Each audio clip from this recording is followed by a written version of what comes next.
Dobry wieczór, dobro pozlovac. Good evening and welcome to the online launch of Island Empires by Stephan Roman. Island Empires, Romanov, Russia, Britain and the Isle of Wight is a book that we're extremely proud of at Medina Publishing.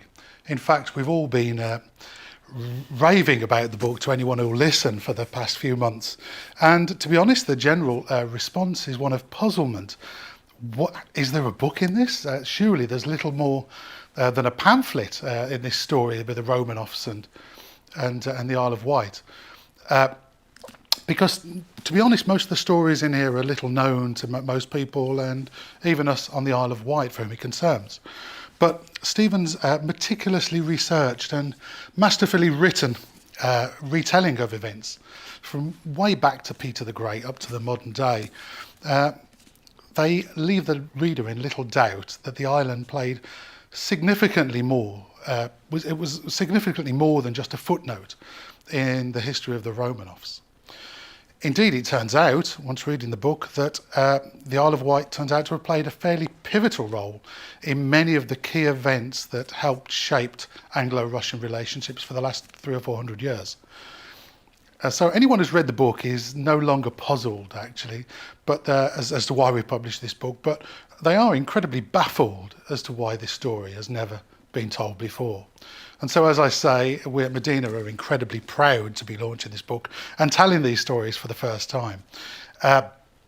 In a moment, I'll be handing you over to Stephan, who will give a short presentation about the book, and then afterwards we'll be checking up the social media and seeing if there are any questions or any comments, and we'll be happy to respond to anything, and Stephan will answer any questions. So please get typing in on Facebook, Twitter, or on wherever you are watching this. And so now I should introduce you to Stephan. Who is he? Stephan Roman studied history at the University of Oxford, where he specialised in European and British history. He then trained in library and information science at the University of Sheffield. His extensive experience in the field of international cultural relations, where he held senior positions at the British Council in Europe, North America, South Asia and the Middle East. He is the author of the development of Islamic library collections in Europe and North America, and became a companion of the Order of St. Michael and St. George in 2012. He was awarded the Romanian Order of Merit for services to culture in 2004. So it gives me immense pleasure to introduce you to Mr. Stephan Roman.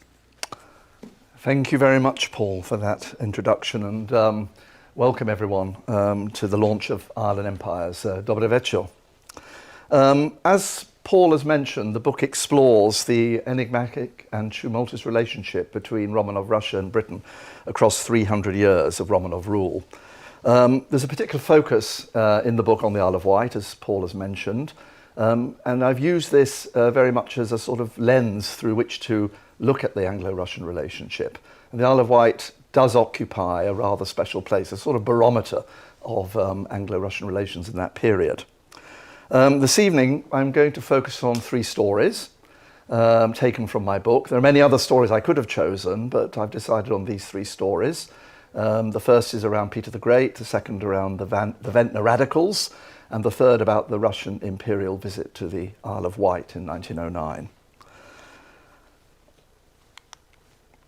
So there's a cover of my book with the bear and the lion, and I'll come back to that in a minute. Let's start with my grandparents, who fled Soviet Russia in 1920 to escape the Bolshevik Revolution, fled first to Romania, and from there on to Poland. And trying to understand their story and what happened to them and to millions of others like them, and of course also to the Romanov family, during the Revolution and Civil War, drew me to writing this book.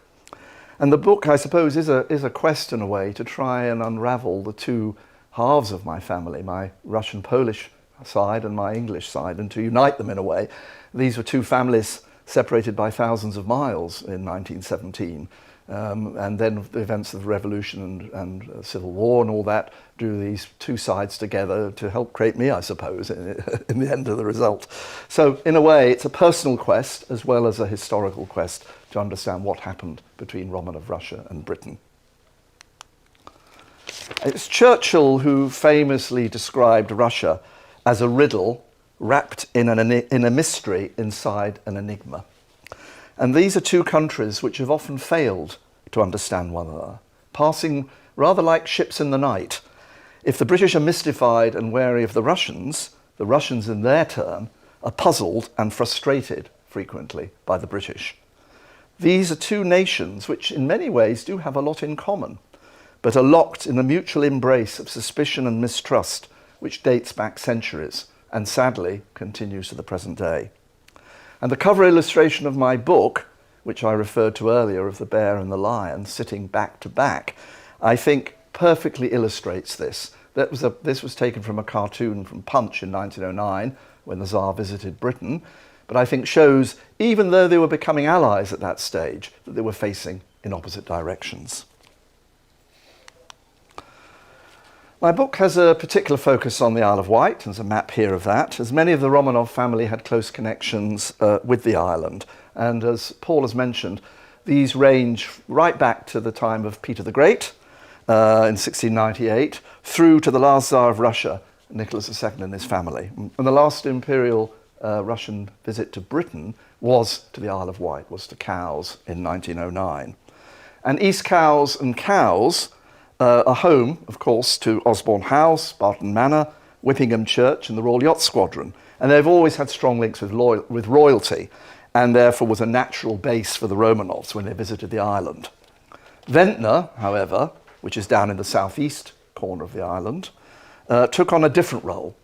It became a centre of an alternative and radical Russia and attracted liberal, socialists and other opponents of the Romanov regime throughout the 19th century. It was here, right at the end of the 19th century, that Karl Marx eventually spent the last couple of years of his life corresponding with Russian radicals in Moscow and Petersburg. So here we have two towns, Cowes, East Cowes and Ventnor, within 14 miles of each other, representing two very different Russias and with very different visions of the future of Russia. So I'm going to start with a story about Peter the Great. Now, Peter was the first Russian Tsar ever to visit Britain. He spent 3 months studying shipbuilding in Deptford in East London, having come there from Holland as a guest of William III. And during his time in Britain, he decided to visit Portsmouth, and he sailed in the Solent off the Isle of Wight, where he admired the English fleet, which was riding at anchor in Spithead. The sight of the fleet inspired him to decide to build a great Russian Baltic fleet. And he recruited, since he was sort of sailing off the Isle of Wight, he kind of made a decision that there must be good shipbuilders on the Isle of Wight. He recruited an Isle of Wight shipbuilder called Joseph Nye, who was from East Cowes and had already built a number of very good ships for the English Navy. And he asked him, or persuaded him, to accompany him back to Russia to build the new fleet. And this fleet would eventually break the power of Sweden in the Baltic and marked Russia's emergence as a major European naval power. Peter the Great's time in Deptford was characterised by wild and raucous partying. And I'm now going to read an extract from my book about Peter and his time in Britain at that time, in England at that time. Peter was a huge bear of a man, over 6.5 feet tall, and enjoyed practical jokes and noisy entertainments. He had rented a house from the diarist John Evelyn, which he proceeded to systematically destroy during his wilder bouts of manic fun and drunken revelries. One of his favourite games was to be driven through a hedge in a wheelbarrow. On other occasions, he'd put his fists through the wooden wainscot panelling of his rented accommodation. Evelyn was so shocked by the state of his house that he formally called in Sir Christopher Wren, King William's surveyor, to view, in his words, how miserably the Tsar of Muscovy has left my home. Wren's account of goods that are lost, broken and damaged included 3 wheelbarrows, broken and lost, 8 feather beds, 8 bolsters, and 12 blankets very much dirtied and spoiled. This was apart from the significant damage to the fabric and brickwork of the house. Evelyn, however, was advised by the king not to pursue any claims against the Tsar. While Peter was a diligent pupil of naval shipbuilding, which he was, he clearly was a tenant from hell. Now, what has been described by some observers as an oddly proportioned and somewhat disturbing statue of Peter the Great, his favourite court dwarf and his travelling throne, now stands in Deptford, and this is one of the photographs there on the right. It's a gift from the people of Russia. It was presented in 1998 on the 300th anniversary of the Tsar's visit. The figures are about twice normal life size and are arrayed in rich court costumes. I think if he were to return, Peter would rather enjoy this oversized and somewhat bizarre depiction of him and his dwarf companion. He was never a man for observing traditional conventions and always sought to push the boundaries in terms of knowledge, experience, and personal behaviours.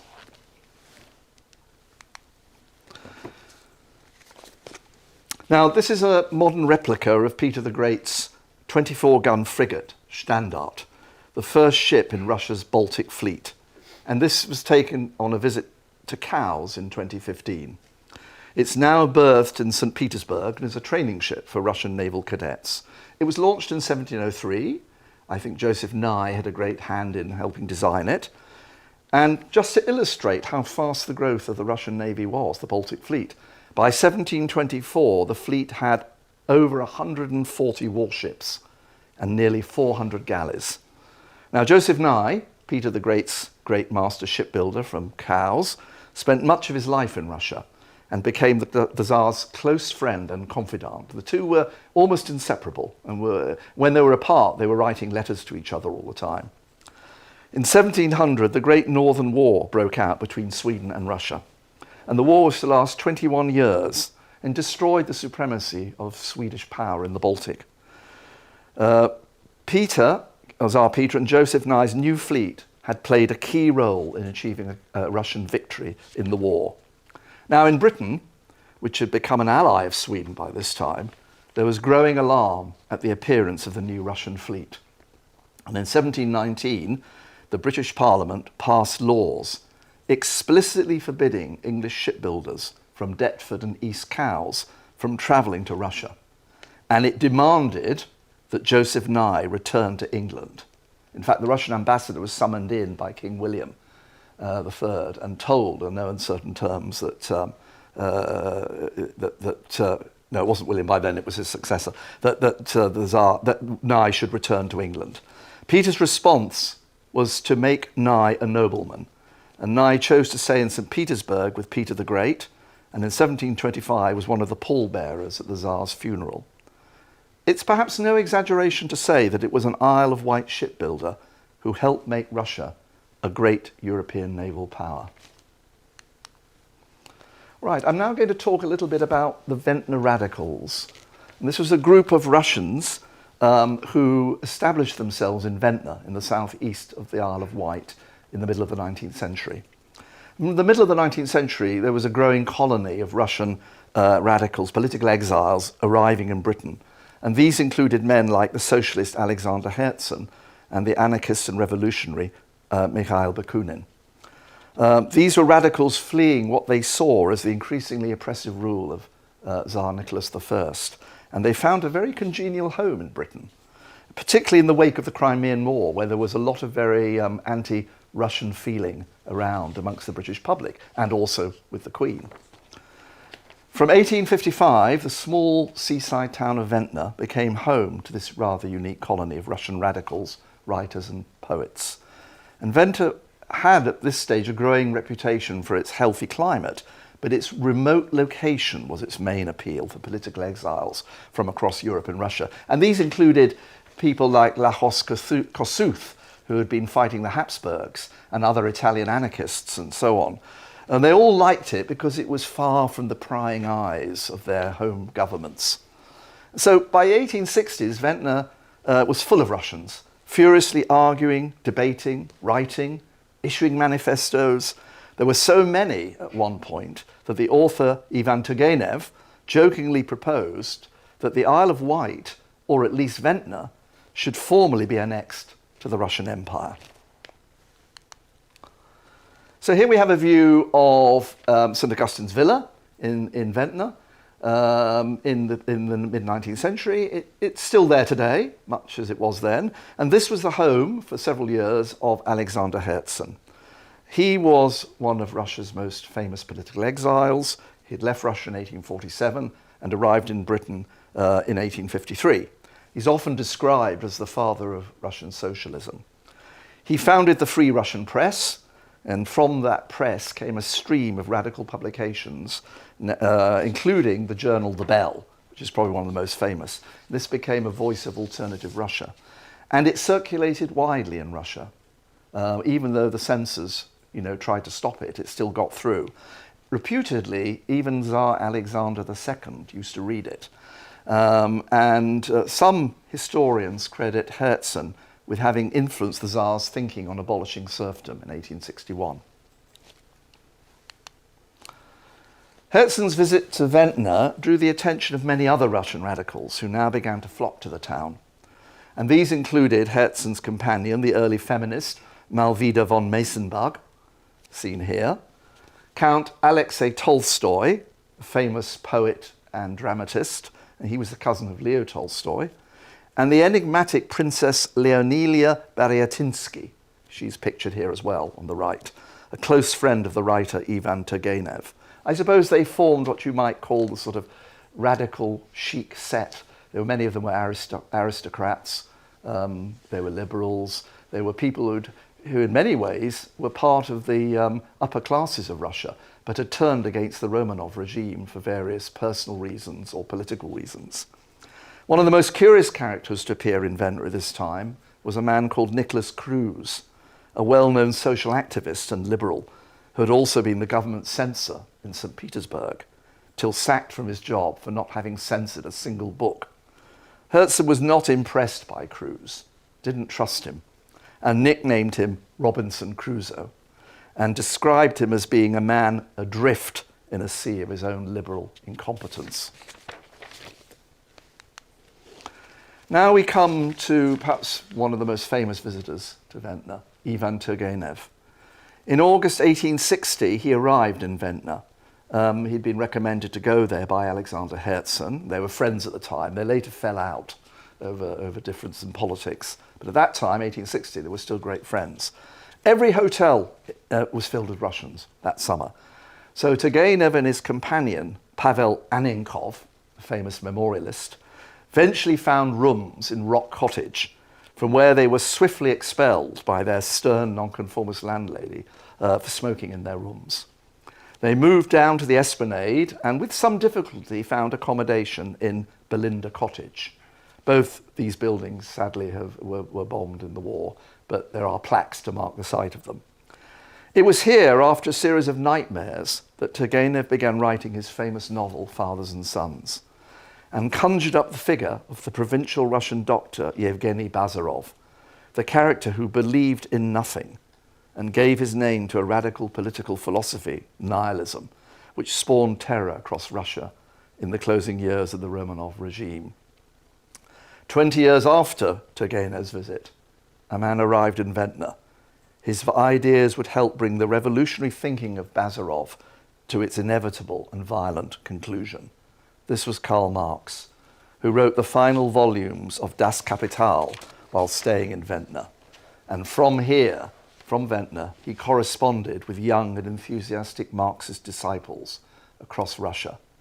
It's interesting, actually, that the Russian censors at first didn't censor Das Kapital or the Communist Manifesto. They thought they were so boring that nobody would read them. In fact, they became highly fashionable in Russia, and there was a kind of hip set that used to meet in smoky nightclubs and have readings from Das Kapital and the Communist Manifesto.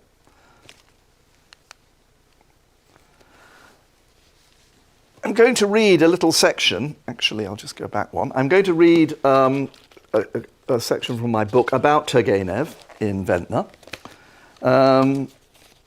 Right, so Turgenev would walk across the hills from Ventnor to Blackgang Chine, so that he could gaze at the foaming and raging sea as it crashed on the rocks beneath him.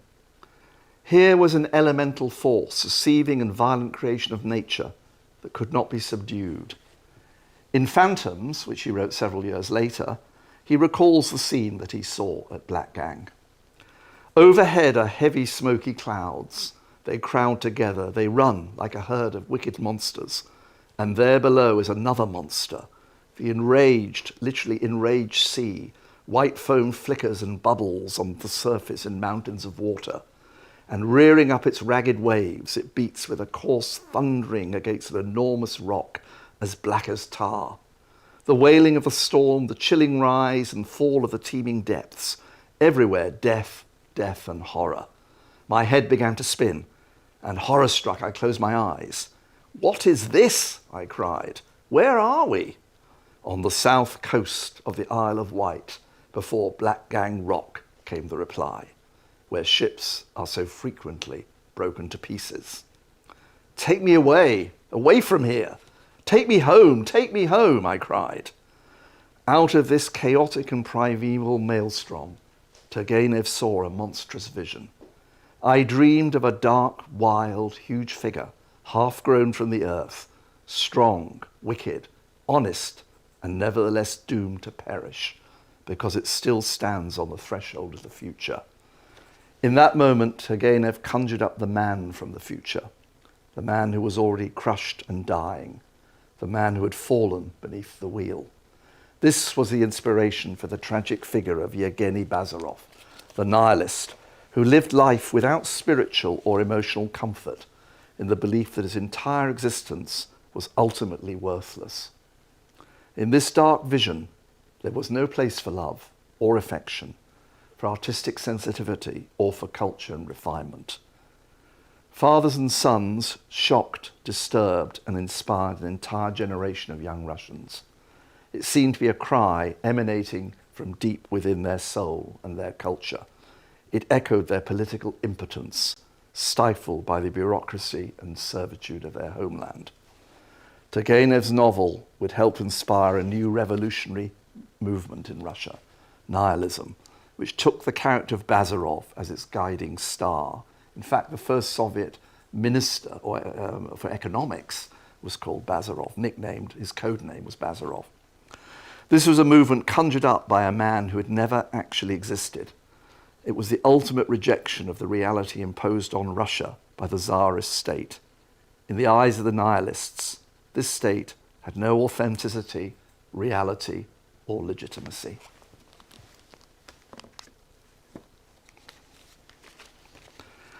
I'm now going to move on to the Russian Imperial visit to Cowes and the background to that.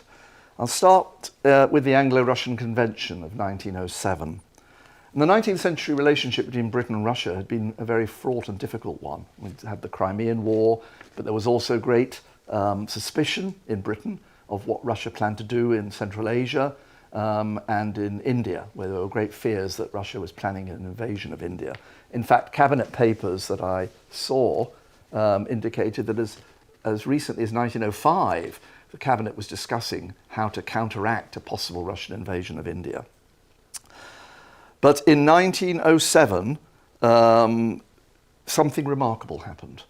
The two empires signed a treaty, the Anglo-Russian Convention, which ushered in a new era of cooperation and collaboration. This is, by the way, is a cartoon from Punch, a rather squashed Persian cat sitting next to the disconsolate British lion and the rather insouciant Russian bear who's smoking a cheroot. Both King Edward VII and Nicholas II took the lead in helping push through this treaty. It turned a century of mistrust on its head, and it promised a new era of Anglo-Russian collaboration.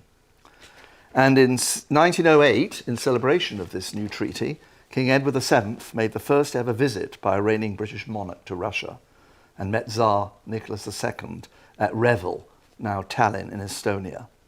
And in 1909, the Tsar's family and the Tsar were invited to make a return visit to Britain. It was decided, for security reasons, that the imperial family could not stay on the mainland.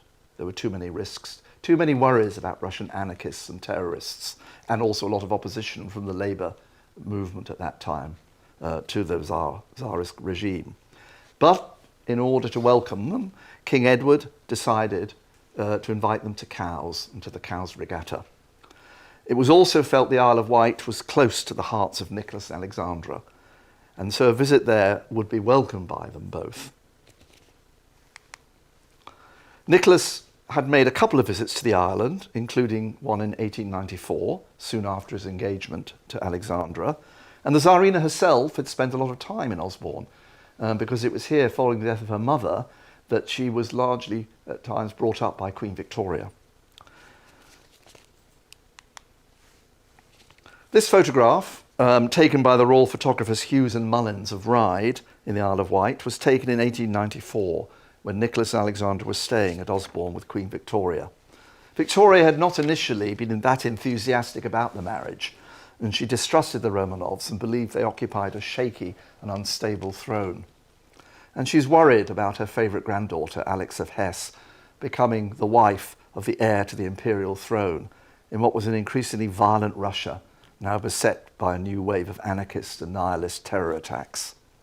But Nicholas, who had great charm in many ways, eventually won over the Queen, though he himself personally remained wary of her.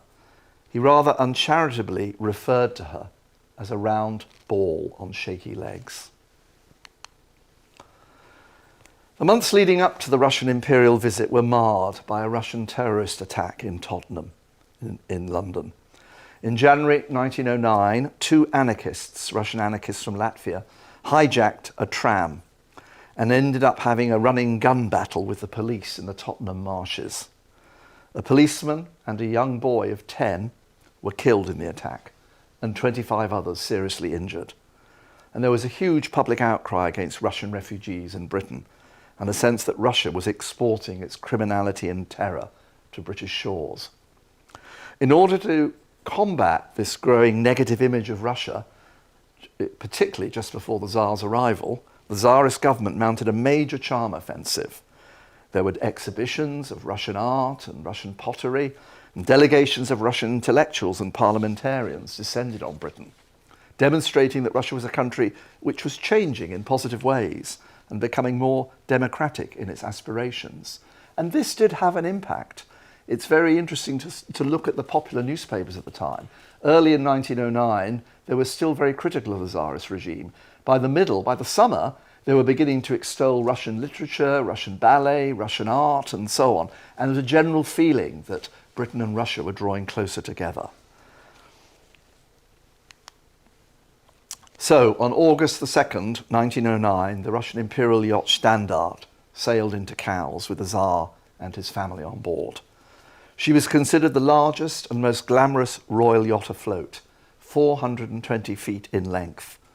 And that is about half the length of the Titanic that was then being built in Belfast, which was the largest ship in the world at that time. And weighing in at 5,500 tons, the Standard had a crew of over 300. There was also room on board for a portable chapel, a balalaika orchestra, and a teak-lined stable with a cow that provided fresh milk every day for the imperial family. And she was also accompanied on this visit by a Russian naval squadron led by the armoured cruisers Rurik and Admiral Makarov, and by 2 Russian destroyers. In addition, the Standard was escorted to the Isle of Wight by 3 British battle cruisers. Now, Cowes was at that time very much the high point of the Edwardian social calendar, and in fact of the European social calendar. And thousands of visitors crowded into Cowes and East Cowes that August week of 1909. The King Edward and Queen Alexandra arrived a few days earlier on the royal yacht Victoria and Albert, and the imperial yacht, German yacht, Hohenzollern II, was also there, though the Kaiser himself had not been seen in Cowes since the death of Queen Victoria in 1901. His relations with King Edward can only be described as difficult and vexatious. The two of them had resorted to a fight on the landing stage of the Royal Yacht Squadron, in which Edward was reputed to have knocked out his nephew. After that, the Tsar never returned to Cowes. The King of Spain's new yacht Hispania had also arrived in Cowes that year, although the Spanish king was not able to join it due to rioting in Catalonia. In 1909, though, it was the Russian imperial visit which overshadowed everything. The island was crowded with Russians, amongst whom was the stalwart ambassador, Count Alexander Benkendorf, who was very popular in British royal and diplomatic circles and had done much to lay the groundwork for the new friendship between the two countries. The security ring thrown up around the Tsar and his family was unprecedented, and Russian secret police, disguised as yachtsmen with jauntily arranged sailing caps, were positioned at every street corner on every landing stage. Alongside the Royal Imperial yacht at Cowes, though, there were also the great yachting stars, the racing yachts of the 1909 session. White Heather II, owned by the American Miles Kennedy, being one of the most famous. Sicily, owned by George Whittaker. And, of course, Shamrock, owned by Sir Thomas Lipton of Lipton Teas fame. This is a photograph of the Tsarina and three of her daughters. Two of them are visible, the other one is less clear. It was photographed on the Standard on their arrival. The imperial family spent a lot of time on the yacht. They didn't on the Standard. They didn't actually sleep on the Isle of Wight at any point because of security fears, although they were regularly going ashore for visits and so forth.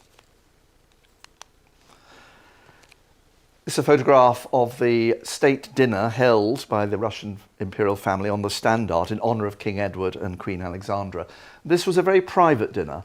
No press was formally allowed, and it was a very emotional moment because it was the first returning to Cowes since the death of Queen Victoria. And of course for the Tsarina, who'd been brought up largely by Queen Victoria, this was a very sad and moving moment for her to see Osborne House again and to see all the places where she'd been so happy as a girl with the Queen. And the dinner basically was the immediate royal family on both sides, plus, of course, the Russian ambassador and the Russian foreign minister and their British equivalents. On that day as well, they went sailing with King Edward and Queen Alexandra in the British racing yacht Britannia, which was King Edward's favourite yacht. Later, in fact, it passed to his son, King George V, and on George V's death, it was sunk off the Isle of Wight on the instructions of the king. But Edward loved racing in that yacht and going out, and he took the Tsar and Tsarina, and here they're seen with Princess Victoria, Princess Victoria Mountbatten, who was the elder sister of the Tsarina. Right, I'm coming now to one of the famous episodes. This was when the Grand Duchesses Olga and Tatiana went on their first ever shopping expedition to Cowes on the Isle of Wight. I'm going to read a short extract from my book about that visit. In the afternoon of the 3rd of August, the two eldest Grand Duchesses, Olga and Tatiana, decided to go to Cowes. What had been intended as a low-key shopping trip would transform them into early 20th century media stars. They had become amongst the first examples of the way in which the press would create public interest in royalty and celebrity. The two young princesses led sheltered and isolated lives. They had scarcely ever ventured outside the secure confines of the imperial palaces in Czarkoszelo in Livardia. They were protected by parents who had largely withdrawn from public and court life. They knew very little about the realities of the world around them. A short trip to Cowes therefore seemed a perfect opportunity to sample a little bit of freedom. Their parents, as you may recall, were out sailing in a town where they felt sure they'd be completely safe and would not be recognised.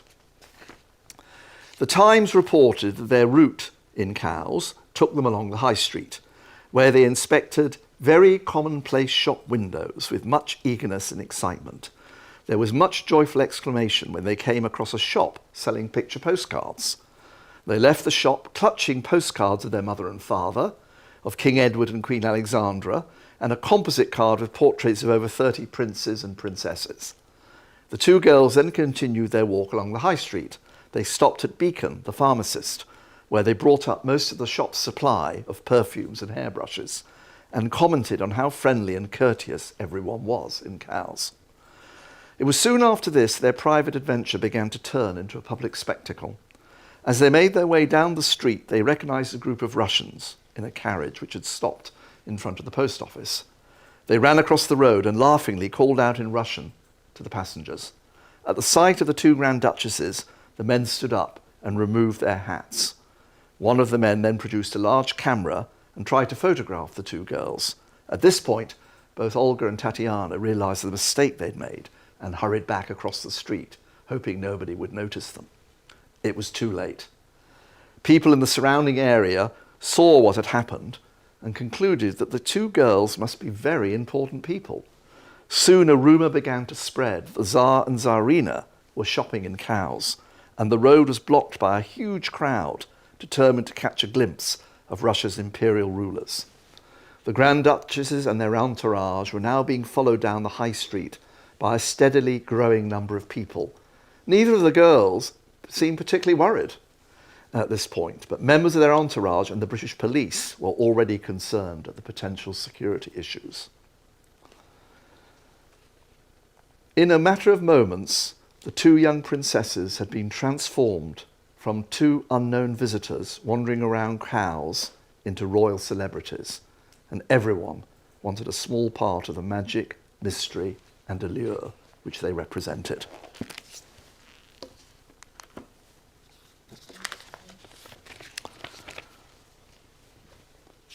Now, this is a photograph, a very iconic photograph of the Russian Imperial family meeting with the British royal family at Barton Manor, which is part of the Osborne estate. It was one of the few parts of the Osborne estate which King Edward retained after the death of his mother. He never liked Osborne particularly. It had unhappy memories for him from his childhood days. And so he sold off or made available the estate for other uses. He did, however, retain Barton Manor, which he enjoyed and often used to come there during the Cowes Regatta. Betrayal, though, haunts this photograph. Less than 10 years later, the Tsar's cousin, King George V, would deny asylum to the Romanovs in the wake of the February 1917 revolution. And I'll read again a description of that afternoon at Barton Manor. Barton Manor, by the way, still stands. It's a private house, but the actual place where that photograph, the actual wall where that photograph was taken, is still visible and can be seen by special invitation. The party spent the afternoon at Barton Manor. A Persian carpet was spread out on the terrace, and an Edwardian high tea was served.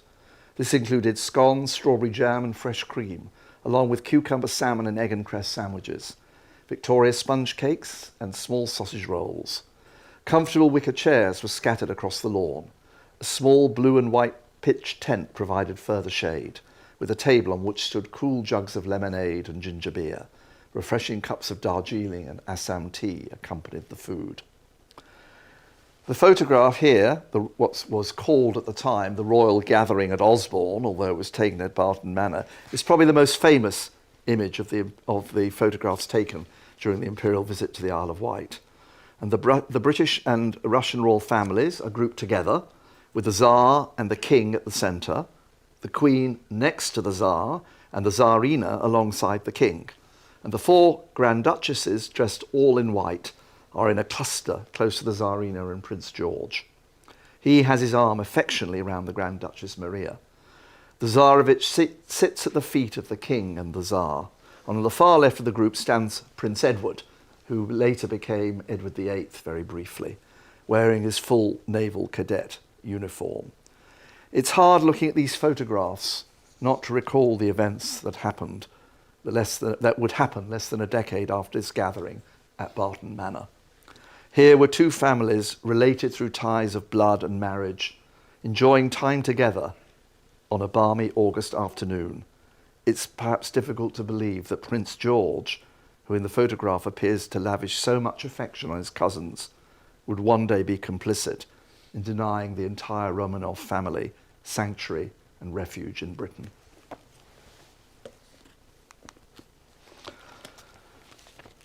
This is a slide, a photograph of the same time at Barton of George, Prince of Wales, with his son Prince Edward, the future King Edward VIII, and Tsar Nicholas and the Tsarevich Alexei.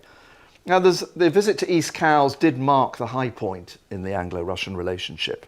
There was a shared fear of the rising power of Germany, and this was pushing the two countries, Britain and Russia, together much closer and in an alliance with France.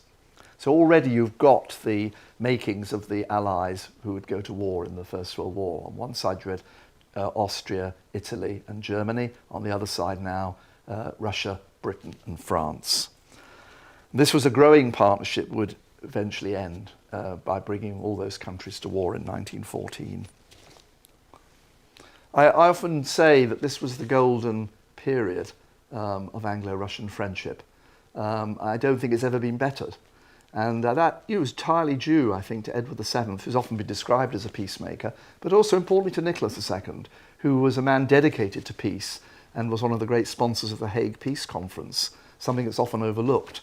They both genuinely believed in peace and partnership, and they both worked very hard to bring Britain and Russia together, knowing there was a lot of distrust between the two countries.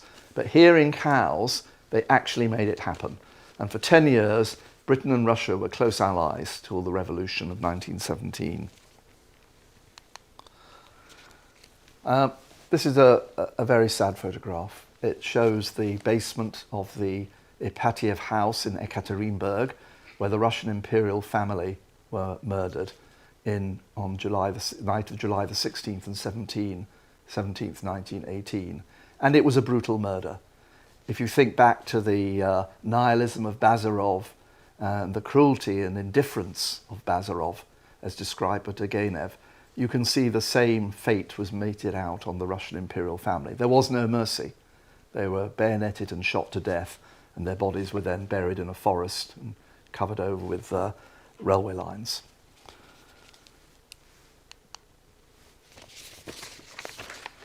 It's nice to think, though, that 100 years on after that date, the Isle of Wight still plays a role in healing the memory of the dreadful events that happened in Ekaterinburg. And here is a photograph of the Romanov cross that was unveiled in Cowes, in East Cowes, on the 7th of July 2018, about 100 years after the murder of the imperial family. And it was placed in a park by which through the royal family would have passed, the imperial family would have passed on their way to Osborne.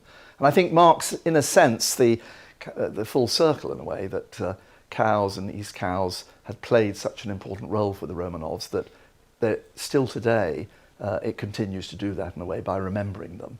And I'm going to read finally, to close, with a reading from my book about the unveiling of the Romanov Memorial Cross. On Saturday, the 7th of July 2018, a memorial cross to Nicholas II, the last Tsar of Russia, and his family, was unveiled in East Cowes on the Isle of Wight. The cross, weighing 7.5 tons, stands in Jubilee Park, alongside the road that the Romanovs travelled on their final visit to the island in August 1909. Russian Orthodox priests offered prayers at the unveiling ceremony, which were in memory, and these were in memory of Tsar Nicholas II and his family. The cross, by the Russian sculptor Elena Bezborodova, was a project that it was developed and funded by the Grand Duchess Elizabeth Romanov Society in collaboration with the people of East Cowes. And the sculpture was gifted to the town by the society. In return, the people and town council of East Cowes made a financial contribution towards the erection of the cross and provided the space for it in Jubilee Park, while organising many of the events linked to its unveiling. The cross was unveiled by the Lord Lieutenant of the Isle of Wight, General Sir Martin White, and by Prince Rostislav Romanov, who was representing the Romanov Family Association. A choir of nuns from the convent of St. Elizabeth in Minsk intoned Orthodox hymns beloved by the imperial family. A gentle and evocative rendering of Somewhere Over the Rainbow was performed by a group of singers from White Harmony, a barbershop harmony club. The Union Jack and Imperial Russian flags fluttered together over the assembled crowd. Verses of the Tsarist anthem, God Save the Tsar, drew the memorial service to a close, the first time it had been sung in public on the Isle of Wight since the imperial visit of August 1909. And that completes my 3 stories, which I hope you found interesting. As I said earlier, there are many more in my book, Island Empires, published by Medina Press, by Medina Publishing. And the book is available from the Medina Publishing and Bookshop websites, also from other websites, Waterstones, other bookshops internationally. So please, if you're interested, do take a look at the book. I hope you found what I've said interesting today. I personally believe that the Anglo-Russian story is a fascinating one. And we only have to look at what's happening today between Britain and Russia to realise that the reverberations of what happened during the Romanov period continue up to the present time. Perhaps we can hope for another golden period of Anglo-Russian relations, and perhaps the erection of the memorial cross is a start, a way of healing the divisions that have separated the 2 nations over the years. Spasiba, thank you very much for listening to me. Stephen, thank you. And thank you to everyone at home. I'm sure there is the digital equivalent, the online equivalent of rapturous applause going on there. So thank you very, very much. And thank you for your questions and comments that have been coming in. There have been some nice ones. Joyce Yarrow is in Seattle. So Dobre rano, I should probably say to Joyce. So happy to see this remarkable book launched into the world. Charlie Walker saying, looking forward to getting hold of a copy soon. And should we go to a question? That's a good question. Okay. Adam from Twitter has asked, we can see from social media posts that your family escaped Russia. Tell us a bit more about this family history, and was it this that sparked your interest in the topic? Yeah. Yes, very much. I mean, I grew up aware of my family history and the fact that my grandparents had fled Russia during the Revolution and Civil War under very difficult circumstances. I suppose an interest in that. I mean, my grandfather was a very senior official in the Imperial administration in Moscow. He was working in the Imperial Posts and Telegraphs before the Revolution. They had a very comfortable life, I understand. My grandmother was a photographer and went all around the Russian Empire. Neither of them expected, I think, the Tsarist system to collapse at any point. You know, they're looking ahead to their family lives and so forth, being always in Russia. And then, of course, the catastrophe of the revolution came and they found themselves refugees, literally. My grandparents lost everything. I mean, they invested all their money, they thought wisely, in Russian Imperial war bonds. But when the Soviet government took power, all those war bonds were declared illegitimate. So they had a few icons, they had a bit of family money, and they began their trek across Russia. It took them 2 years to reach safety in Romania.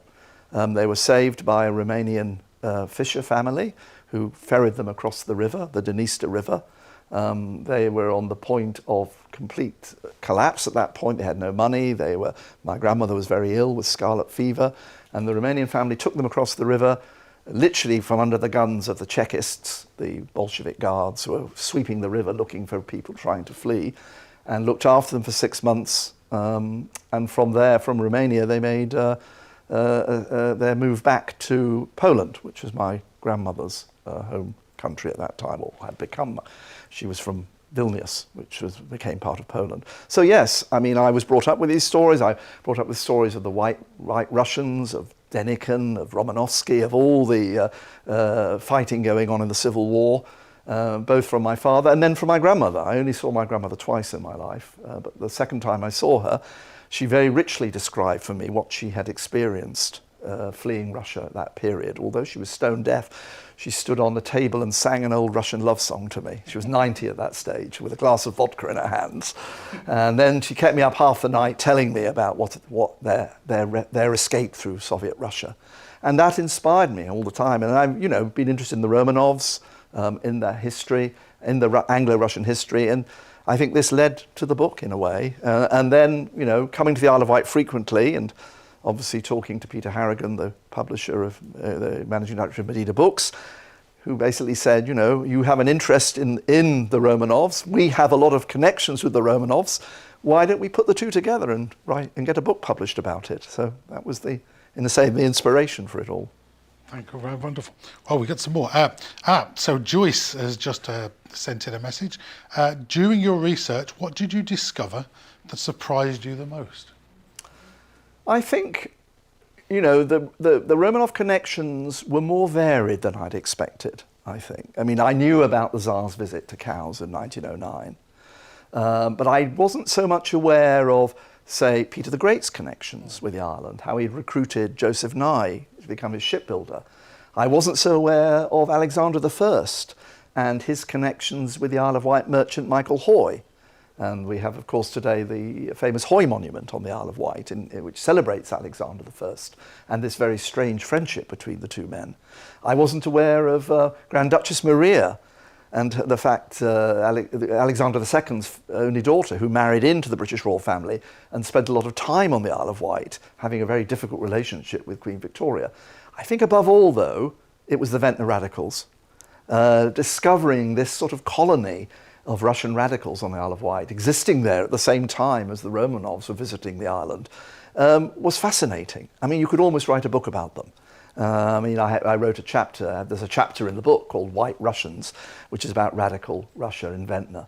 But there are so many stories there, which you could write much more about. So I think all those, there were surprises at every turn, actually, for me when I was researching the book. And you surprised me the other day when we were talking that there is a rumour, I understand, that Alexander I didn't die but came and was holed up with Hoy.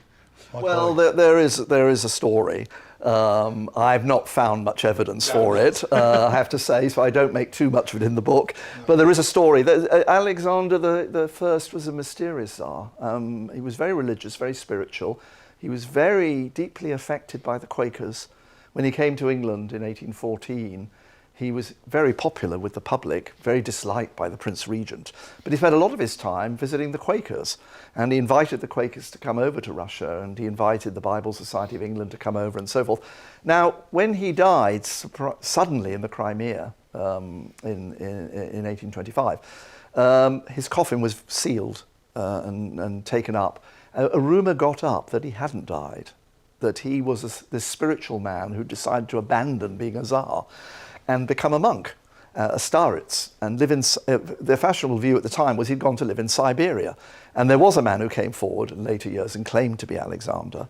Anyway, at the time of the revolution, they decided to open his coffin. And it was reported by a Canadian newspaper that the Soviets opened this coffin and found it weighted with stones. There was no body in there.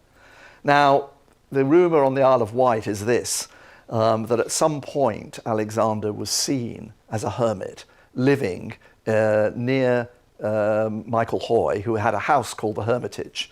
And the two were very close friends. And the view was that instead of going to Siberia, Alexander had come to the Isle of Wight. I don't think there's much credence to that story personally, but it's a rather nice tale. And it was picked up by a number of Russians in the 19th century. Oh, really? Okay, yes. Yeah, who claimed they'd spoken to people who had said this, but I have found no evidence for this. So a good historian, you haven't included I anything haven't included down. it for that reason, but it's a wonderful tale. It's a good story. Jane from Twitter. We've had a nice few nice things. Judy saying a fascinating talk, Stephan. I keep calling you Stephan and Stephen, but do you prefer Stephen? It's interchangeable. The stories are so vivid and interesting. Jane from Twitter's asking, why didn't we offer the Romanov family refuge in Britain? Yeah, actually we did.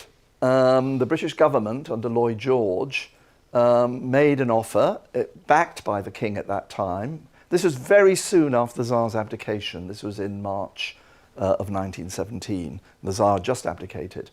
And Lloyd George sent a message, was conveyed through the British ambassador in St. Petersburg to the provisional government at that time, saying that Britain would be happy to accept the Tsar and his family. There was a short window of opportunity for the Tsar and his family to escape. At that time, the Tsar's children had gone down with chickenpox, and therefore with measles, and it wasn't felt the right time for them to go, and they'd wait till the children were better, and so forth. It was a mistake. I think, because already the window of opportunity for them to leave St. Petersburg was closing, because Bolshevik army units were cutting off the railway lines around Petersburg. So there was a question whether they'd even have got out, actually. But within a few days, the British rescinded the offer. Now, at the time, Lloyd George took the blame for this, and subsequently took the blame for this. But it is quite clear now, from what's been discovered in the Royal Archives and so forth, it wasn't Lloyd George or the British government, it was King George V. And he was advised by his personal secretary, a man called Lord Stamfordham. Stamfordham was a sort of, I would say, an almost kind of fanatic in preserving the Windsors on the throne. And he was the man who decided that they had to drop the name Saxe-Coburg-Gotha and become House of Windsor, and that all their German relations should also take English names. So Battenbergs became Mountbatten, for example. And he was the one who said, it's very inadvisable for you to offer asylum to the Tsar and his wife. She is German. The fact was that the King George V's wife was German, but that's another story. It's inadvisable. There's a lot of opposition to the Tsar coming to England. It could provoke a revolution in England. And he frightened the king, essentially. I don't ever think that George himself was a man of great imagination. I don't think he was a malicious man, but I think he was scared by what Stamfordham told him. And Stamfordham then, having a kind of encouragement from the king, or acceptance from the king, that maybe something should be done about this, he took the lead in telling Lloyd George that the king did not want the Romanovs to come to Britain. And so within a few days, the offer was rescinded, much to the horror and shock of the Russian provisional government, because they'd been left with things were moving so fast at that time. The Bolsheviks were taking control of spreading through the army, and all this army units were going over to the Bolsheviks. They knew they had a very limited window to get the Tsar and his family out, and they'd wasted a lot of time negotiating with Britain about this. And I think many people do blame King George for the fact that that asylum was never achieved. Personally, I'm not sure. I think Nicholas may have prevaricated, even if he'd had the opportunity. He basically believed in the goodness of the Russian people, and he didn't think anything would happen to him and his family. Indeed, because I understand that he gave up the throne, if you like, gave up his power, not to the Bolsheviks, but to the government, the existing government, and then the revolution came. That's right. A few days after. Well, a few months later. A few months later. Yeah, I mean, initially he was negotiating with the provisional government. You're quite right, which later was led by Alexander Kerensky, who was sympathetic eventually to the imperial family, and their plan was to have a constitutional assembly, and the constitutional assembly would be elected in free elections. And in fact, the Tsar abdicated for his brother, Michael, his younger brother, Grand Duke Michael. But Grand Duke Michael was persuaded, or whatever, to say, actually, the Russian people should decide. If they want a monarchy, let them vote for a monarchy when they have free elections in a constitutional assembly. And of course, in that period of time later, the Bolsheviks seized power. And there was not going to be any monarchy, and there was not going to be any democracy in Russia after that. They did go through elections, actually, in the autumn of that year, because the Bolsheviks seized power in the October Revolution. And they did go through an election, but Lenin decided not to honour the result of the election, because, of course, the Bolsheviks did not achieve a majority of seats in the new Constituent Assembly. So the Constituent Assembly was abolished, basically, and the Soviet Union was set up. And that was the rest is history. The Tsar and his family at that time were in Tobolsk in Siberia, and they were then moved to Ekaterinburg. They were intercepted on their way. No one knows quite where they were going. They were sort of taken from Tobolsk in Siberia. Some people think they were being taken to Moscow. Other people think this was an elaborate plot to actually rescue them. Whatever happened, they were intercepted by the Ekaterinburg Soviet. And Ekaterinburg was a very militant communist city at that time, and taken to Ekaterinburg, where they were later murdered. Just had a question come in here saying, where does Rasputin fit in with all this? I thought Rasputin would come up sooner. He does appear in my book, by the way. But, well, Rasputin had a very important role to play in the last years of the Russian Imperial monarchy. Of course, he gained influence, as we know, because of the illness of Tsarevich Alexei, who had haemophilia. And he appears in 1905 for the first time, at a time when Russia was having, there was a sort of, it was a revolution, in a sense, going on, the 1905 revolution, and there could have been, the Romanovs may have been overthrown at that time. In this very sort of shaky and unsettled period, Rasputin appears. The Romanov family were traumatized by the discovery that the heir to the throne had haemophilia, and they were desperate to find ways of healing him. Now, he began to gain more and more influence over the family because of his influence of the Tsarina and the daughters. The Tsar was always a little questioned, but he was devoted to him as well in the end. But the rest of the Romanov family hated Rasputin. The Dowager Empress, the mother of Nicholas II, for example, many of those around the Romanov family, the other Archduke, the other Grand Dukes and others, they thought the man was a fraud, and they thought he would bring the dynasty down eventually. But he continued to advise the Queen, the Tsarina rather, right up till his murder. And the Tsar, remember, was at the front at Mogilev, trying to direct the Russian armies. And the Tsarina was left in charge in Petersburg. And Rasputin was one of her major advisors at that time.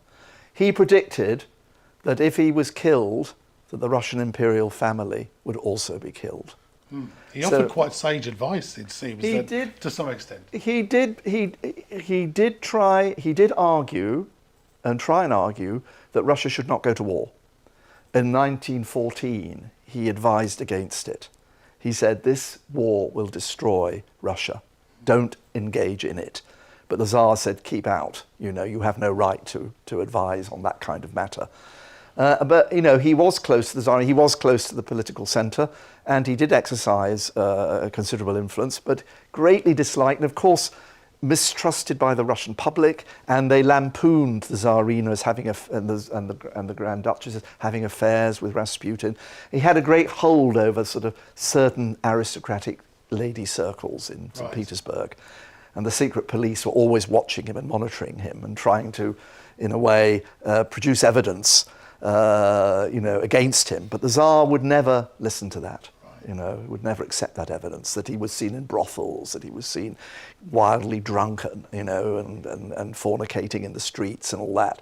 And the Tsar said this is all slanderous, and he wouldn't accept this. But he was eventually killed by some of the royal family, is that right? Killed, yes, by relatives of the Tsar, by Prince Felix Yusupov, who was a cousin of the Tsar. Because the Romanov family itself realized this man was creating trouble, and in the end they set up this plot to kill him. And his end is famous or infamous.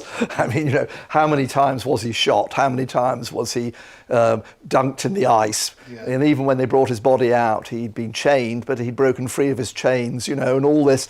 They're supposed to have given him poison, enough poison to kill a horse, and he still got back on his feet. But, again, there's a bit of legends around all this. Yeah. Whether, in fact, he did survive so long, we don't know. But certainly his death was catastrophic for the imperial family. They saw him to be a saint. And when they were killed, around their bodies, they found mementos of Rasputin on the bodies of the Grand Duchesses. Oh, wow, okay. Yeah, because they've revered him as a kind of holy man and saint. Yes, yeah. A couple of questions I'll put together here. Sophia from Instagram says, "Hovoricie po-ruski?" No, I speak a little, but very little. Yeah. And Christina asks, "Do you feel you have some Polish or Russian characteristics?" Well, I don't know. I think that's for others to say. I was brought up entirely in England, in Lancashire. My mother's family were all from Southport. In Lancashire. So I was brought up very much in an English home. My father was there, and of course, having a Russian and Polish background, there must have been an influence. But I didn't see I never saw any of my Russian family because they all vanished in the revolution. My grandfather lost all contact with his sisters and brothers and nephews and nieces. He never ever knew what happened to them after the revolution of 1917. They were swept away in different ways or whatever. On my grandmother's side, they came from Vilnius, They were a Polish-Lithuanian family. Yes, there were some. We had contact. I've got cousins there, and of course I visited my grandmother. But these were very. Remember, this is the time of the Soviet Iron Curtain. It was difficult to get to Poland. Very difficult for them to come to England. And my father never really mixed with the exiled Polish community to that degree, you know. He seemed content for us to be brought up largely in an English atmosphere, an English home, and he never spoke Polish to us at all, or Russian. So it was difficult in a way. We did meet friends of his who'd come over during the war, like he did after the war. But he himself, remember, he was only 1 when they fled Russia. So he had hazy memories. Yes, I know he didn't get on well with his father, because his father always tried to sit him down and tell him about Tsarist Russia and what had been going on. And he said to me, I was a sort of wild teenager at the time and I wasn't interested. He said, I rather regret it now. I would love to have heard more about our family. So it's largely from my grandmother that I got those stories about their flight from Russia. We'll just go with a couple more. By the way, you've just had a congratulations from the Bucharest British Council team. Oh, right. Yes, thank you. Is that a football team? Yes. And so one last one, which I think you've sort of partly answered. Terry asks, you explained why the Romanovs came to the Isle of Wight, but why did the dissidents choose the same place? Yes, I mean, I think this is a very interesting question. And you have to sort of look at the Isle of Wight in that time, in that period, in the mid-19th century, as a very fashionable place to be. I mean, this was the heart of the British Empire. It was where Queen Victoria spent a lot of her time. It was a centre for not just the Russians, but Germans came here, Italians, Austrians. The Austrian Emperor Sissi, Elizabeth, who was murdered eventually by an Italian anarchist in Geneva, spent a couple of summers, I think, in Ventnor, for example. So a lot of people came to the Isle of Wight, writers, poets, and so forth. Ventnor had established itself, had got a radical reputation from fairly early on in the late 1840s, not only amongst European radicals, but also amongst British radicals. It continues to this day. And it continues to this day. I mean, Ventnor has very much an alternative tradition in many ways, you know, in the Ventnor Fringe and so forth. And I mentioned that Herzen was originally invited by Lajos Kossuth, who was the leader of the anti-Habsburg coalition in 1848 during the uprisings against the Austrians in 1848. He came first, drawn, I think, by its reputation for good health and its remoteness. I mentioned that it was far from prying eyes as a place. So people felt safe there. They could sort of sound off and talk and get into smoke-filled rooms and debate things, which perhaps in London they were less, or other big cities in England, they were less sure about, because there might be police infiltrators, there might be spies from their home governments watching them, whereas they felt in Ventnor that they could let their hair down a little bit. Yeah. So it got this reputation, I think, as a safe place, a little bit remote from everywhere else, and of course a fashionable place for liberals and intellectuals to gather. So a lot of these factors came together, I think, to pull Russians into Ventnor.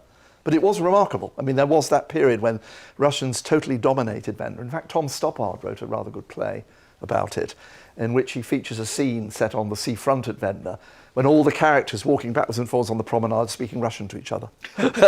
Not an English word spoken. I think he told me that one summer season, the Royal Hotel in particular was entirely booked by Russians. By Russians, yes. Yeah. Yes, in fact, the local Ventnor Times newspaper monitored the comings and goings of the Russians into Ventnor, of the Russian elite, and basically printed under every hotel names, every name was Russian.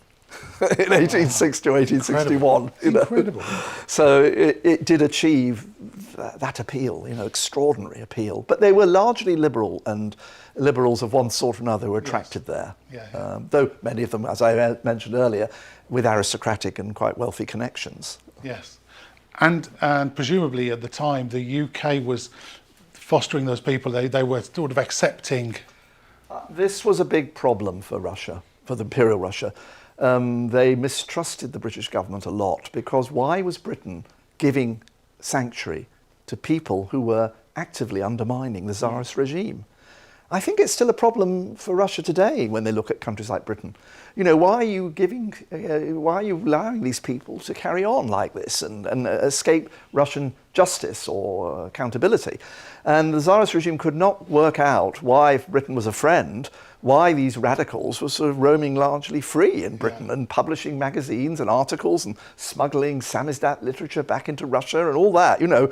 So, whereas for Britain, they were, you know, as far as they were concerned, so long as they obeyed British laws, they could do what they wanted. You know, Britain had that reputation of being largely liberal. I've got one just very short question to finish on with the questions. You mentioned a lot of these magazines that were being published in radical journals and things.